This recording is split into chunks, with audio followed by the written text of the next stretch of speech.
క్రైస్తవ హక్కులు ఆకాంక్షలకు అనుగుణంగా జరుగుతున్న సదస్సుకు అధ్యక్షించిన సోదరులు బిషప్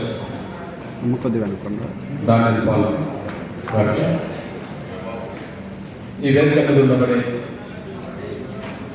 నా దళిత వర్గాలకు సంబంధించిన పెద్దలకి, పాస్టర్లకి, ఫాదర్లకి, ఈ సభలో పాల్గొన్న నా దళిత వర్గాలకు సంబంధించిన, క్రైస్తవ వర్గాలకు సంబంధించిన సోదరి సోదరులకు, పాత ప్రేమితులకి,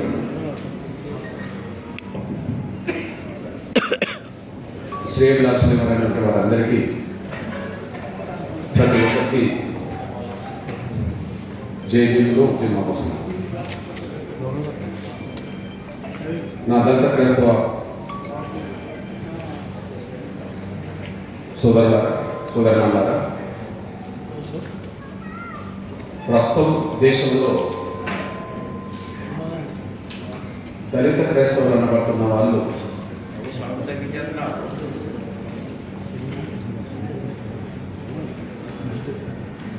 ఎవరికి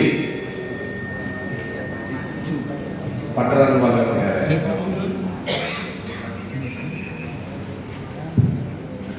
ఈ సమస్యను ముందుకు తీసుకెళ్ళడానికి లేదా మనల్ని సమర్థించడానికి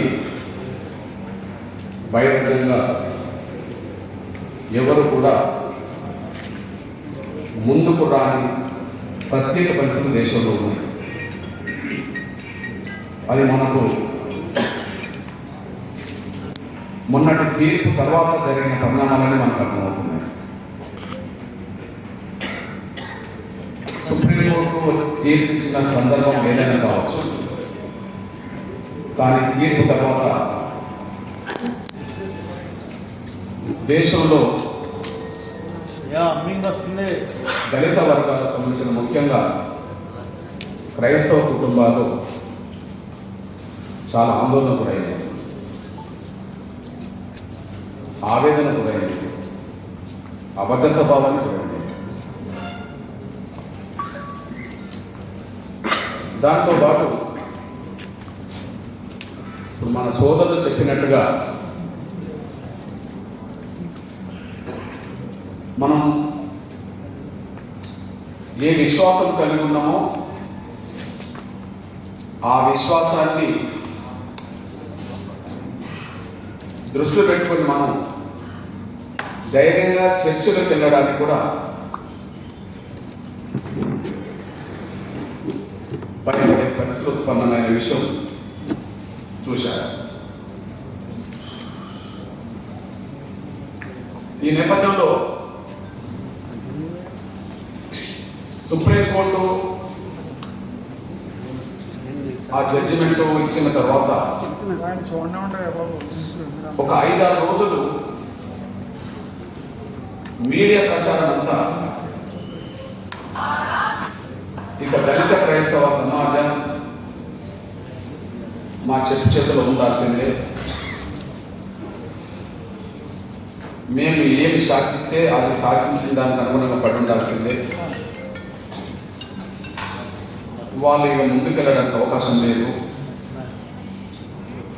అనే ఒక పద్ధతిలో దేశం మొత్తం మీడియాతో అక్కడ తీసుకెళ్ళింది. మరొక వైపు ఈ దేశంలో ప్రధాన రాజకీయ పక్షాలు అనబడుతున్న ఏ పక్షం కూడా బహిరంగంగా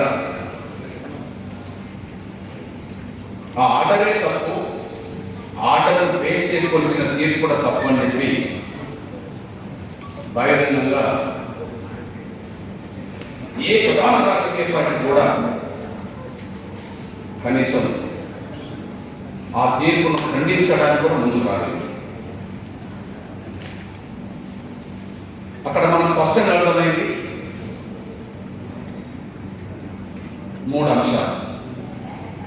ఆ తీర్పు తర్వాత దళిత క్రైస్తవ సమాజం పూర్తిగా ఆందోళన గురైన సందర్భం. ఆ తీర్పు తప్పని చెప్పి బహిరంగంగా ఏ రాజకీయ పార్టీ ప్రకటన చేయడానికి ముందుకు రాని సందర్భం. ఆ తీర్పును అడ్డం పెట్టుకొని మనల్ని భయభ్రాంతులకు చేసే విధంగా మీడియాలో ప్రచారం జరిగిన విషయం మనం గమనించాలి. ఆ సిచ్యువేషన్లో ఒక దళిత బిడ్డగా ప్రస్తుతం ఏం చేయాలి, ఈ అర్థమైంది 3 రకాలుగా.